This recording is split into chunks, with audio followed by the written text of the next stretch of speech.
ഗുരുവായൂർ ക്ഷേത്രത്തിന്റെ സാമ്പത്തിക ഇടപാടുകളിൽ വൻ ക്രമക്കേട്. ഗുരുവായൂർ ദേവസ്വത്തിനെതിരെ സംസ്ഥാന ഓഡിറ്റ് വിഭാഗം ഹൈക്കോടതിയിൽ സത്യവാങ്മൂലം നൽകി. 2019 മുതൽ 2022 വരെയുള്ള 3 വർഷത്തെ സ്വർണം വെള്ളി ലോക്കറ്റ് വിൽപ്പനയിൽ 27 ലക്ഷം രൂപയുടെ കുറവുണ്ടെന്നാണ് കണ്ടെത്തൽ.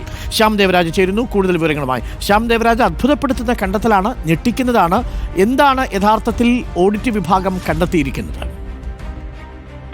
അങ്ങേയറ്റം ഗൗരവതരമായ ഒരു കണ്ടെത്തലാണ് സംസ്ഥാന ഓഡിറ്റ് വിഭാഗം കണ്ടെത്തിയിരിക്കുന്നത്. ഹൈക്കോടതിയിൽ നൽകിയ സത്യവാങ്മൂലത്തിലാണ് സംസ്ഥാന ഓഡിറ്റ് വിഭാഗം ഇക്കാര്യം അറിയിച്ചിരിക്കുന്നത്. ഗുരുവായൂർ ദേവസ്വത്തിനെതിരെയാണ് സംസ്ഥാന ഓഡിറ്റ് വിഭാഗത്തിന്റെ സത്യവാങ്മൂലം.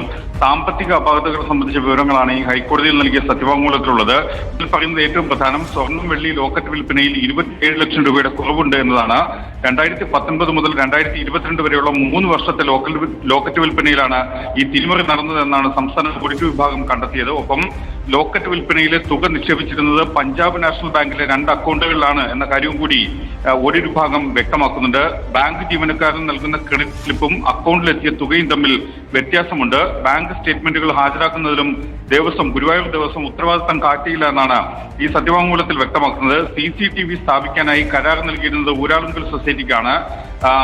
ബാങ്കിന്റെ കളക്ഷൻ ജീവനക്കാരൻ തുക കൃത്യമായി അടയ്ക്കുന്നുണ്ടോ എന്ന് പരിശോധിക്കാനായില്ല. ക്ഷേത്രം അധികൃതർക്ക് വീഴ്ച സംഭവിച്ചു എന്ന കാര്യവും കൂടി വ്യക്തമാക്കുന്നുണ്ട്. CCTV സ്ഥാപിച്ച വകയിൽ കരാറുകാരന് ബില്ല് തുക നൽകിയതിലും നഷ്ടം സംഭവിച്ചു. കേന്ദ്ര സർക്കാർ പദ്ധതി പ്രകാരം നടത്തിയ CCTV സ്ഥാപിക്കലിൽ ദേവസ്വം ഫണ്ടിൽ നിന്നും തുക ചെലവഴിച്ചു എന്ന ഗൗരവതരമായ കണ്ടെത്തലും ഇതിലുണ്ട്. ശ്യാം ദേവരാജാണ് വിവരങ്ങൾ നൽകിയത്.